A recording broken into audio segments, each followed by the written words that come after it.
Hello and welcome to World Insight with me, Tian Wei, coming to you live from Beijing on CGTN. Coming up on today's program, The Shape of Water wins big at the Oscars, but there was no sign of China among the foreign language nominees. Could China's box office success eventually translate into Oscars history? And in tonight's Straight Talk from the two sessions, we're going to talk to one of the most impressive names from venture capital here in China. Neil Shen gives us a showdown on what it takes for Chinese businesses to go global.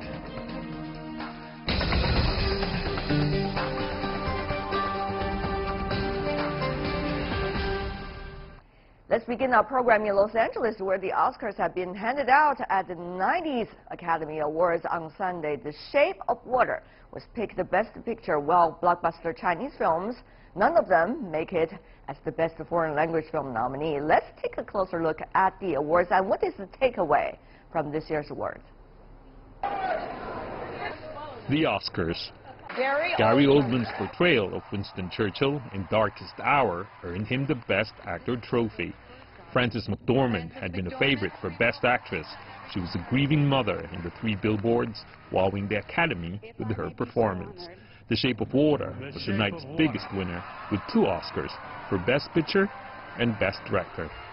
Well, it's a very political, very fabulistic fairy tale about love and coming together. Very tender, but it's a Beauty and the Beast that does include adult sexual elements, but it's not kinky, it's very pure, emotional.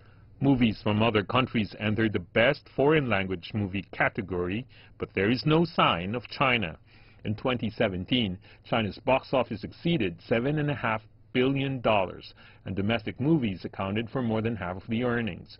The blockbuster Chinese film Wolf Warrior 2 was sent to the Academy for consideration after it raked in $864 million at the box office, but it did not even receive a nomination.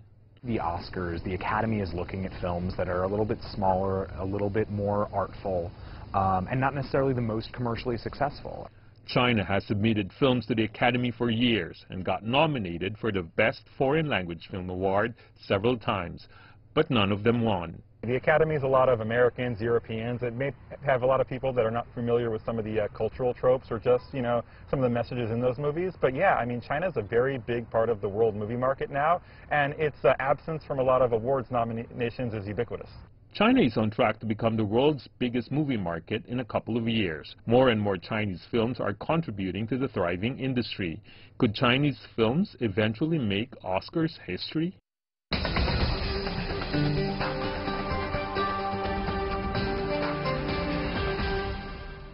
Can Chinese films also be the winner of the Oscars? That has been a question being asked for quite some time. To answer that tough question, for more on the 2018 Academy Awards as well, let me join by Christopher Bramble, who is the founder and CEO of Base FX. That's an Emmy Award-winning visual effects company. Welcome.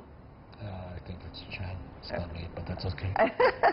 Okay, and also we have Ben Ji, who is a film producer and former executive at Warner Brothers and Disney. Thank you for having me. Last but certainly not least, in London, we invited James Mudge, who is CEO of the Next Day Agency. Welcome to the three of you, gentlemen. I want to begin by asking you, what do you think is the biggest takeaway for this year's Oscars, even though it is still a little bit far away from the Chinese movie industry? Ben? Well, I would like to mention a little thing. At the end of the speech by the Best Actress, Frances McDormand, she said inclusion writer, meaning that going forward, she encouraged the Hollywood actors to include the kind of equality of racial and gender terms to their hearing contracts going forward. So meaning that, well, it's also my takeaway from the whole Oscar ceremony. The whole business, the whole industry is trying to encourage the equality of racial, gender. Oscar Awards is always one of the showdown of all the celebrities with a pinch of salt of politics, some say. Is that really exceptional this year? I don't think it is. I think pretty much every year is pretty much the same. It's just wonderful. We got disagreement among our guests. That make my job much easier. Go ahead. But I think the issue is more about, it's more noticeable now simply because of the scandals that happened last year. But overall, I think the problem that you have between the Hollywood and China is because the interests are still very distinct, because China itself is more... We're not going to China yet, and we're just talking about a takeaway from this year's Oscar. Well, in terms Is it too political or just as usual? Actually, the surprising thing, it has been less, it has been more social part in terms of more vocal on that, but politically it has been toned down, because if you notice that they didn't attack Trump at all except for us. Yeah, but gender issue could also be part of the politics, as you may know. Let's go to Mr. Mudge as well in London. Do you think this year is much difference? Is there something that you miss, or is there something that you hope will be there? No, I mean, I think the Oscars played out pretty much as I expected this year, to be honest with you. I think they continued their tradition, as we heard earlier, of kind of staying away from the big budget, necessarily the popular films, to award the biggest prizes to. In the case of China, I mean, Wolf Warriors 2 is a very action-packed, entertaining film, but it is just not necessarily, rightly or wrongly, I think, traditionally what the Academy is looking for at this point in time, especially when you look at the other more recent winners of the foreign language Oscar.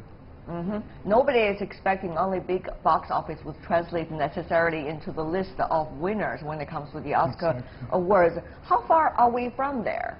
Or you mean China? Is that the standard that the Chinese movies are looking at all? You mean the Oscar standard? Yes. Well, Oscar is the Academy Award. It's just like China's Golden Rooster Award. But I'm not sure whether it's that comparable. Golden Rooster Award is also kind of award presented by the China's Academy of Movie Arts and Science. So it's the counterpart. It's the same thing. But all the Golden Rooster Award winning Chinese movies, usually they're also not big box office grossers in Chinese market. So pretty much the same standard in China too. You know. But commercial movies, art movies, different. Do you think, is it fair that people have the expectation that the Chinese movies should one day make to the Oscars? Or does it really matter when it comes to the judgment of qualities of Chinese movies to you, Ben? To be frankly, it doesn't matter.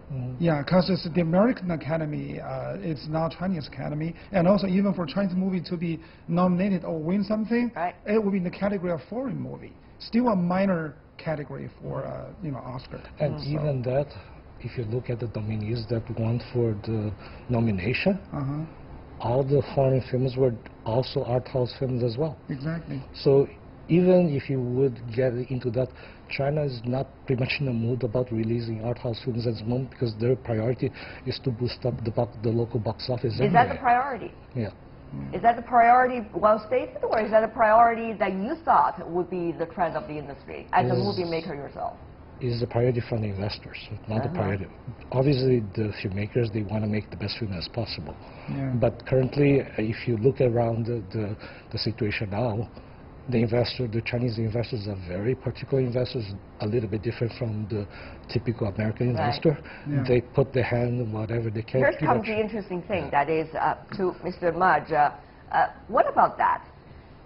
The tug of war, let's just say, if I could use that phrase, between the movie producers and also the directors, for example.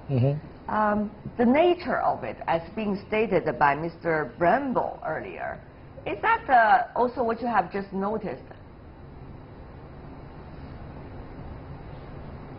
when it comes to China? Can you hear? Okay, let's come back to you, Ben. What about that? Sorry, the kind of tug of war, that is, whether it is going to the side of the money, the investors, or going to the side of so-called the dream of the movie makers, like just say the directors and all of those who is in the industry. What do you think, where is China right now? Does money speak, and that is the only thing that speaks? I think it's money speaks at this point in time. Are you happy with that? Well, it's not about whether I'm happy or not. It is the necessary kind of stage we need to experience. Please explain. Yeah, because in Hollywood now it's very balanced. We can see a very big blockbuster, which can gross box office worldwide. And also we can see very high-level, good quality art house movies. But this balance is actually based on the you know, kind of market status of a lot of movies can make money only by having a lot of money-making movies, you know, and then you can have the money to produce high-quality art house movies. I think this is a necessary steps you need to take. So you are suggesting earlier China did not have a great art house movies because China had not then took a different system right. before. Explain to our viewers because they might not necessarily know what is going on inside out. In the past times, you know, art achievements is the only standard for Chinese movie business because all the movies were actually produced and financed by the government, right? So the movie producer and director, they don't have to care about the commercial value of the movie. But then we enter into this whole market economy, the commercialization of the film market, film business. So people have to care about the money they spend on the movie because it's their own money. It's the money they spend from the private companies. Right. Right? So, and also for the Chinese audience, we're on the stage of going to see the special effect, you know, the big eye-opening, you know, superhero movies. Are you really representing me? I'm not sure. Well, the majority. Here comes the question. Yeah. Have you ever done any survey about that when you were saying the majority of the audience? I have seen a lot of surveys, market research. And they are looking for special effects. That's exactly what Christopher has been doing. Exactly. So you're having great business in China. That's what people are looking for, according to Ben, in movies. Yes and no, because technically, even though the people from that field are doing a lot of money, it's being tagged to a point that I think people, they also, from this field, they also want to have a change as well. Because I think they wanted to make, like everybody, every filmmaker, they want to make a better film somehow. That's right. Better film to you is what? I think the film that are more meaningful from the social point of view. Give me some examples that you have watched, the Chinese ones recently, if there is any. Forever Young. Forever Young. Youth from Fresh Gun. Angels Wear White. Yep. Right, that Angels kind of White. Yes. Wear White. That. Now, those films are really the ones that we aim the most because are the ones that inspire the most. Art house movies in a way, or drama. Drama stories in a way. So it's very much blurred, I guess, when we talk about the art house movies, particularly the art house movies that you just mentioned.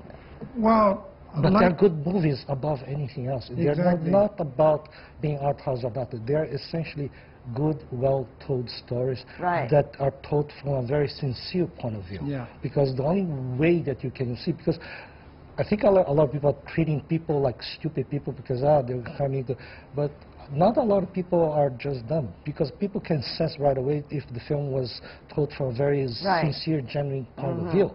That is very true, I guess. James, would you agree? I was told that I need to pronounce your name very loudly so you can hear my voice. Yeah, sorry, I can't hear too well here, but yeah, I can hear you. I think I can hear you okay now. The question, what about that? Do you agree? So the question is about art house films versus commercial films and what people I guess in a way, yes, go ahead. Sure. I mean, I heard a couple of films being mentioned there, like Youth, for example, which is very popular here in the UK for both Western and Chinese audience. I mean, I think there's always going to be that kind of difficulty between making an easy money film, which is a franchise film, whether it's superhero or part of the Star Wars franchise, which is going to make money as a safe investment, no matter how good or how bad it is. But I think as someone, you know, as people like us who work in film, everything, we still have to have some hope towards the fact that you can make films which have a good script, which have good characters, and which can still have, you know, good action sequences, good special effects, and everything as well. There's no real need to actually or guarantee to say that you can't combine the two. And writing is obviously let's be honest, one of the cheapest parts of the film process. So actually coming up with that kind of good script, you can still talk about social issues, you can still have real emotions in the story, and you can still combine that with special effects, in theory at least. But because the investment nature, the amount of money which goes into it, Right. you can understand why people take the easy route. Yeah. Are we seeing a lot of, or some cases of success? For example, the movie Youth, coming from Feng Xiaogang, or Wu Wen Dongxi, Forever Young, in a way that you just translated. Are they the pioneers in that trend, or actually the movie, the development of the movie industry in China has already moved to another stage before you guys noticed? It's starting. Yeah, because well, a good example is like 3 Billboards is already shown in China and has grows not bad, box office in the first-tier cities, Beijing, Shanghai, Guangzhou. So it won't be like this before, right? Hollywood-winning movies would not make good box office before, but now it's already showing the kind of trend that people are, the audience, Chinese audience, are going to see diversified, genre and style of different movies. And just to trying to add a little bit, just keep in mind one thing: China is probably the only country in the world that rejected Star Wars. Rejected the last Star Wars. It was a flop here. So you have to remember that, because even so your argument is? The Chinese people are not as foolish as they think. Star Wars is it's a very unique example, right? Because China lacked the kind of tradition of seeing this franchise. But at the same time, if you look around, like, they didn't even have the tradition for Marvel, But Marvel is new. A whole Marvel superhero movie is just, Here comes the thing. Come to the world. What you're saying is a standard, in fact, by using popular Western sequels, or sequels popular in the West, to judge the taste of the Chinese movie industry. Not necessarily. May I present the question is that a fair way of measuring the market and measuring the sense of judgment? These are bad examples. Actually, we can judge the example from Secret Superstar, because it was an Indian film, made a lot of money. I think when we are judging, because it's just because an easy target, we can talk about that, but we can pretty much talk about other films that can come from Europe or Latin America. So your argument is, when you are saying this? I'm just saying that I think people should be more willing to try out new things. Well, all good movies can sell. What is the new thing to you? I think to watch Marvel, then that is no, far from it. I think this is the part that I think what we should try out, and this is something, maybe this is the part that's concerned, and I think China is trying to build that. I think what China is actually missing, something that the Americans and the French, they already have. The French, they build their Luc Besson,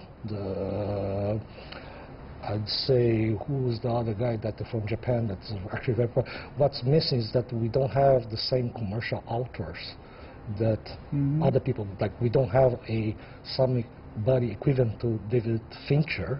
We don't have anybody equivalent to Christopher Nolan. So you're saying big brand name when it comes to movie directors?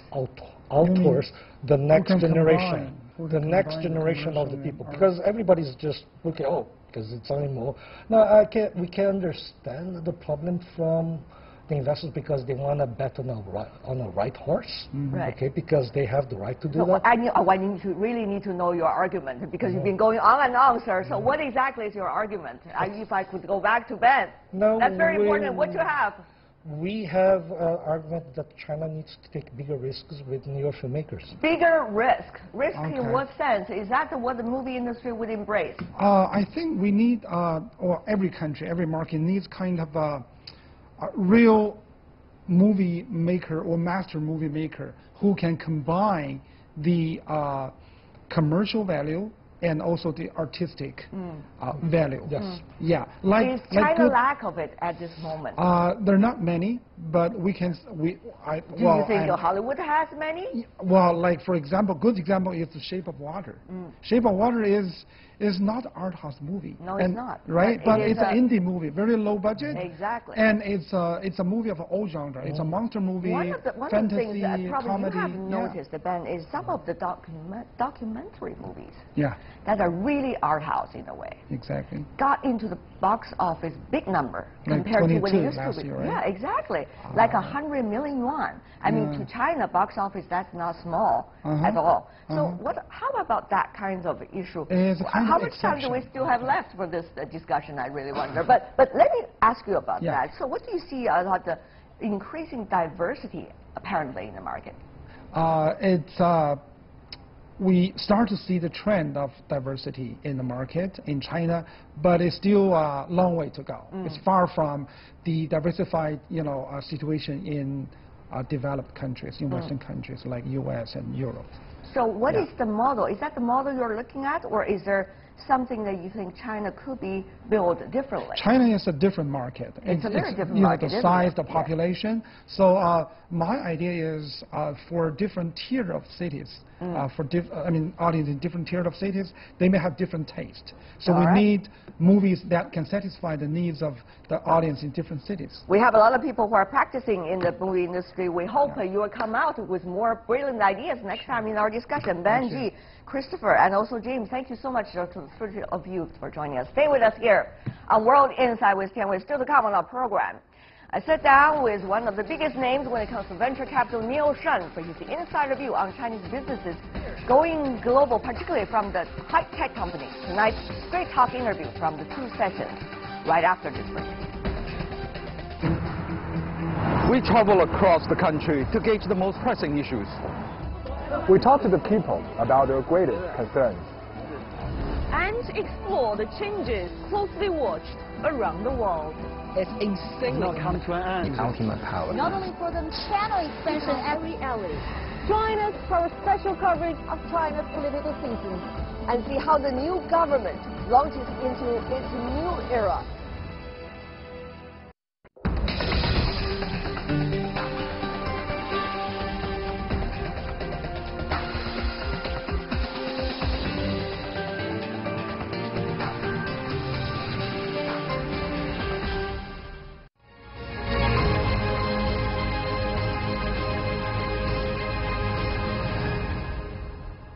Welcome back. You're watching World Insight with me, Tian Wei. China's political season is now underway in Beijing. Delegates from the nation's political parties and the All China Federation of Industry and Commerce met with the media Tuesday afternoon. I recently caught up with one of the political advisors, Neil Shen, who is the founding and managing partner of Sequoia China. He's one of the biggest names when it comes to venture capital here in China. If you look back at his personal history, he's been ranked as the best Chinese investor in the global Forbes list. He's also one of those who have been working in the Wall Street investment banks and then coming back to China, involving in IPOs of many Chinese companies in the United States. 8 years there, he devoted himself to the internet industry, co-founded Ctrip.com, China's largest travel service company, and also being the founder and chairman of Homes Inn, the leading economy hotel chain. After all of this, he's going into further venture capital. And of course, this year, he is fresh-faced at the 2 sessions, the only member of the CPPCC National Committee in the venture capital industry, encourages support for startups in China. Take a look at what he has to say.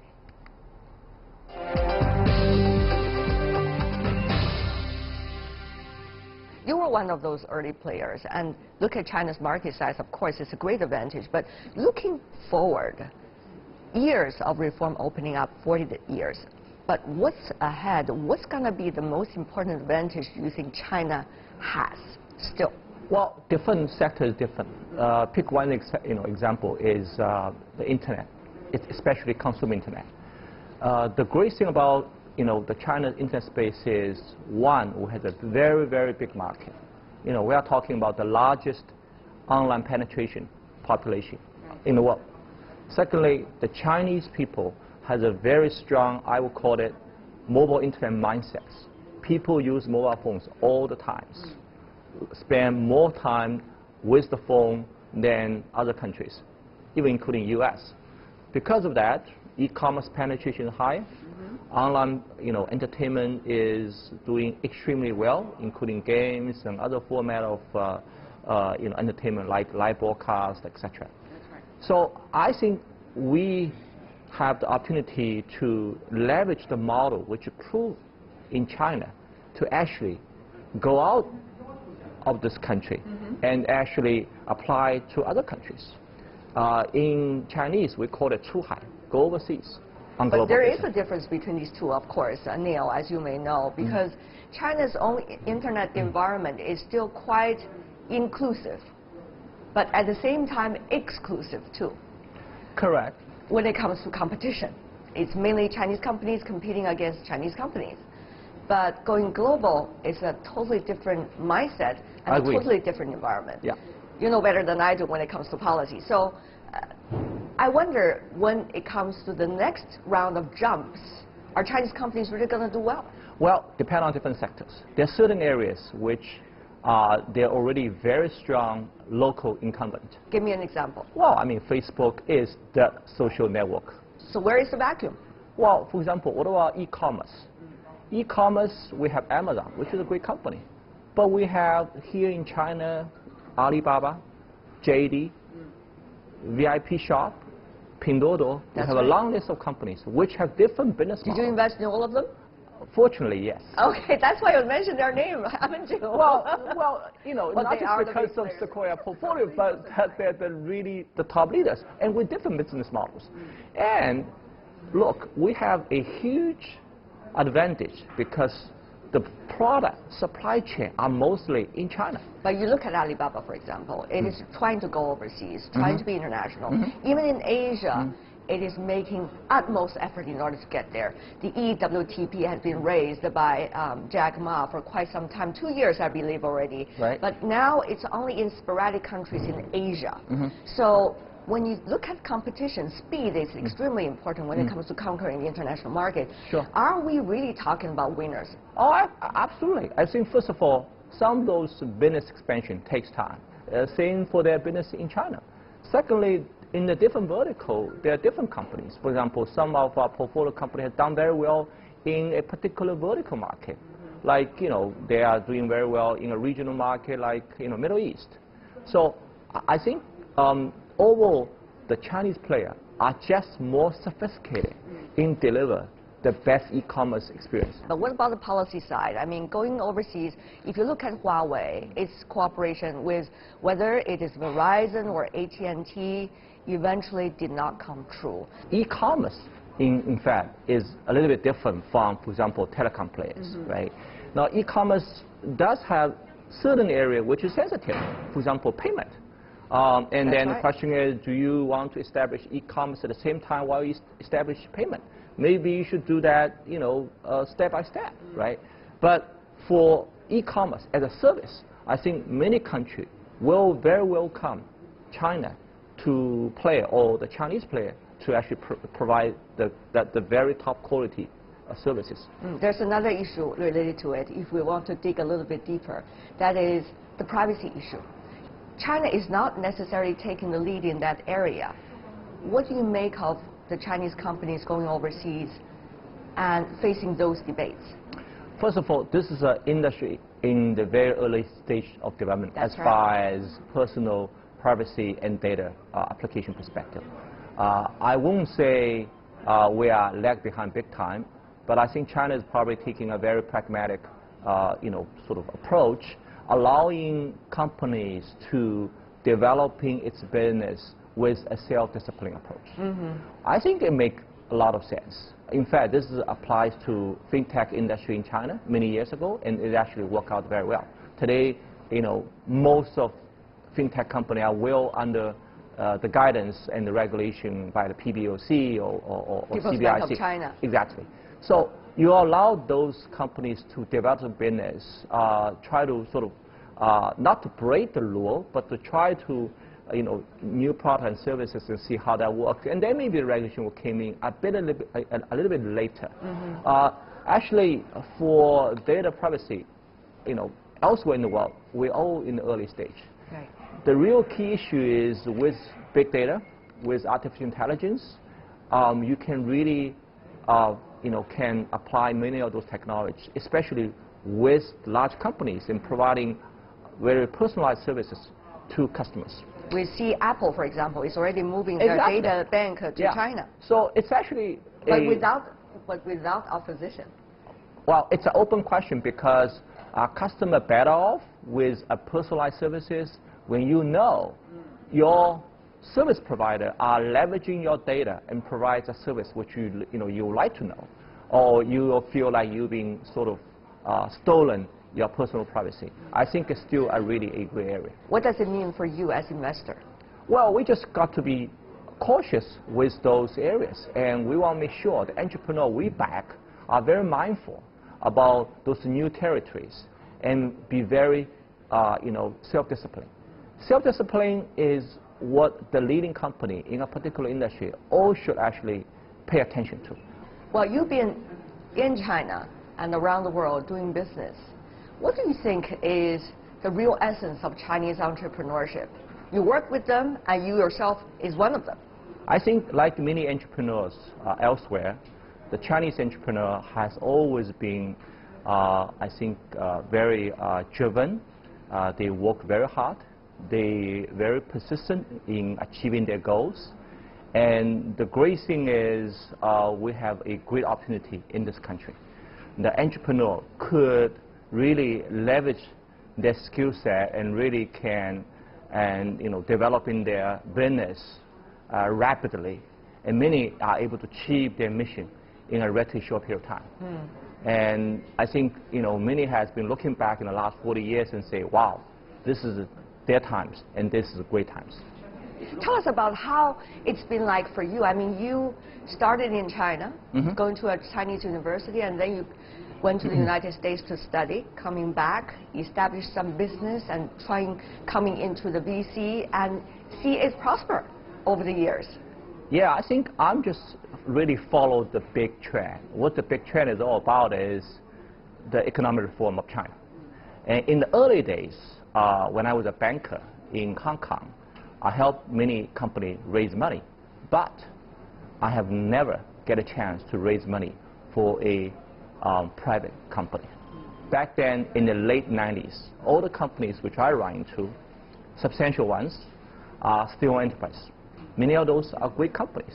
But the matter of fact is, we only see the emergence of small private companies. Many have not gone to a stage where international bank like us could actually helping them to raise money.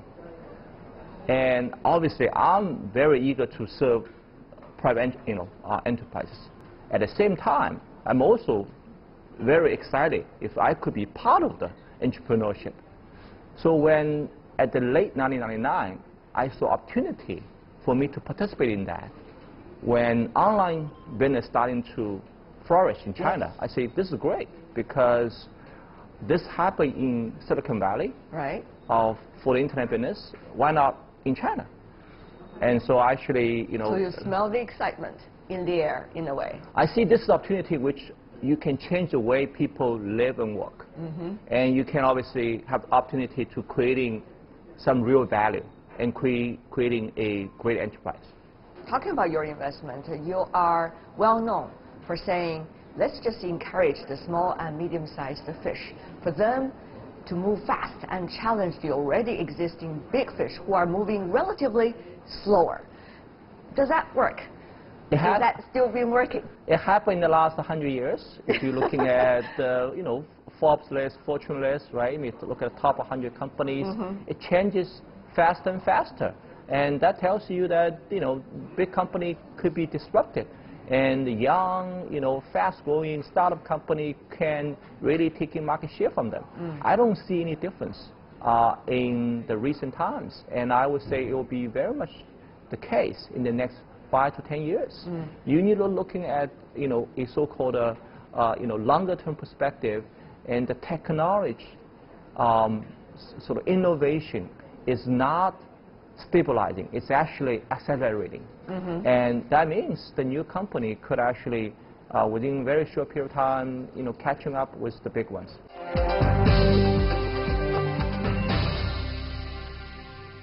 You're regarded as one of the most leading investors of the world by the Fortune magazine, I believe.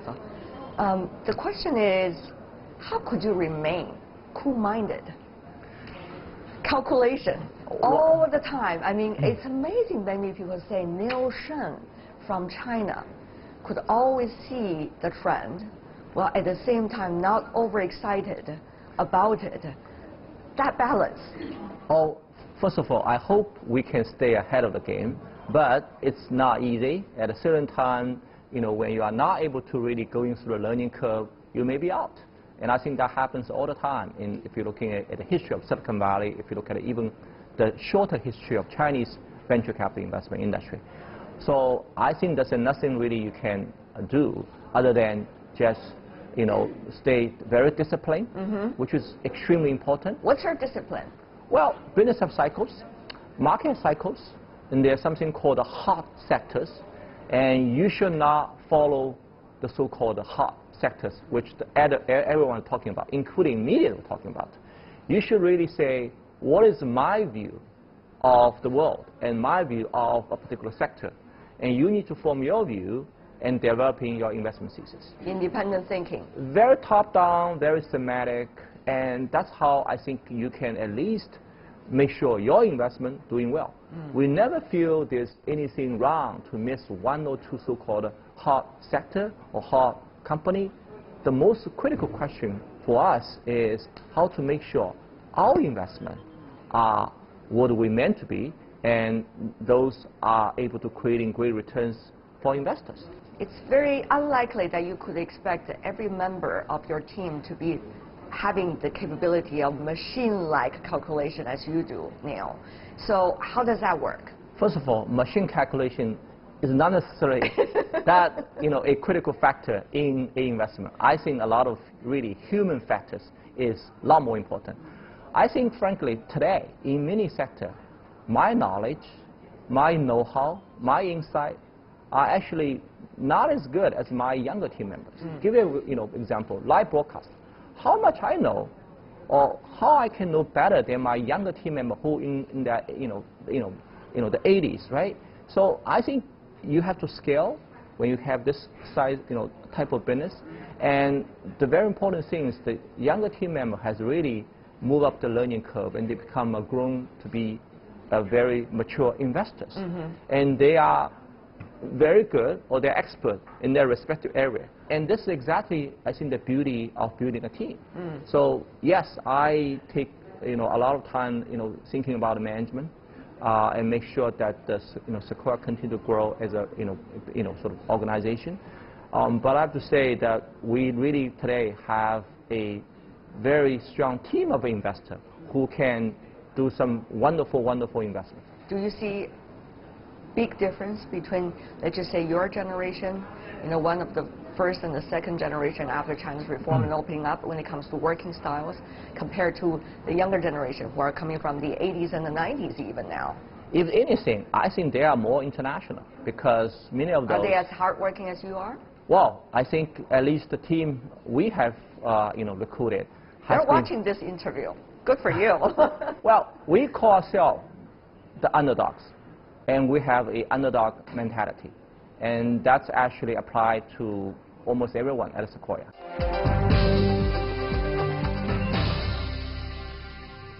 What about in Hong Kong? I mean, you are originally from Hong Kong when it comes to your CPPCC membership. How do you see the development of Hong Kong? There were some ups and downs in its politics in recent years. Well, I think the recent time we see some, very great, development. The government is really taking steps to encouraging areas which could prompt some new excitement in the economy. For example, innovation and technology, which obviously has been done very well in mainland. But in Hong Kong, we actually have launched something called Hong Kong X 2 years ago. Right. Today, it has facilitations. They have incubator. We have venture funds, and we got a great support from the Hong Kong government and from many other players and ecosystem players in Hong Kong.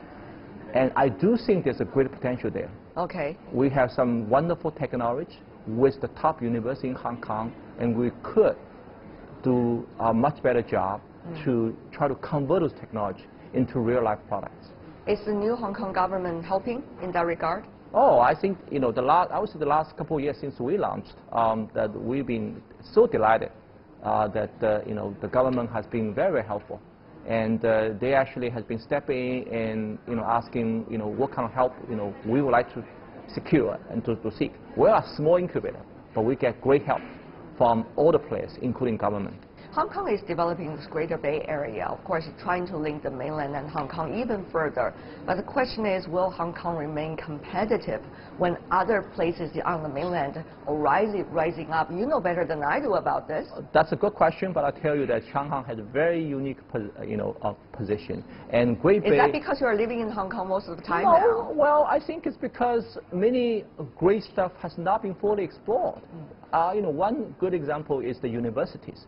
We have top, you know, universities, you know, even on global basis. The 6 universities in Hong Kong, they are strong in, you know, respective areas. They have some wonderful technology, some, you know, very top world-class professors who have never leveraged that as yet. And when you're talking Hong Kong into the, you know, the map of the, you know, Great Bay Area, I see a great opportunity. You can leverage that, in research and technology. Yeah. We yet to see the world-class sort of university in Shenzhen, and, you know, many of those companies founded by, you know, the professors in the university in Hong Kong is actually going to set up its manufacturing facilities or their, you know, sort of sub-office in the Shenzhen areas or in the greater Guangdong areas, which I think, you know, this is exactly how you can leverage your strengths in R&D and work with the, you know, supply chain and manufacturing base in other cities in Guangdong. Neil Shen, what a pleasure to have you on CGTN. All the best to you throughout the CPCCC meeting. Thank you, Tianwei, as always. Thank you so much for being with us. Really appreciate it. That's Neil Shen coming from the CPPCC, one of our guests for Straight Talk from the 2 sessions. And that is all the time we have for today. If you'd like to see more, try to find us World Inside CGTN into your search engine or check out our YouTube channel. Also follow us on Twitter, Facebook, and Sina Weibo. From me, Tianwei, and everyone on the World Inside team, thanks for watching. Tune in again next time for insights across China and around the world. Good night.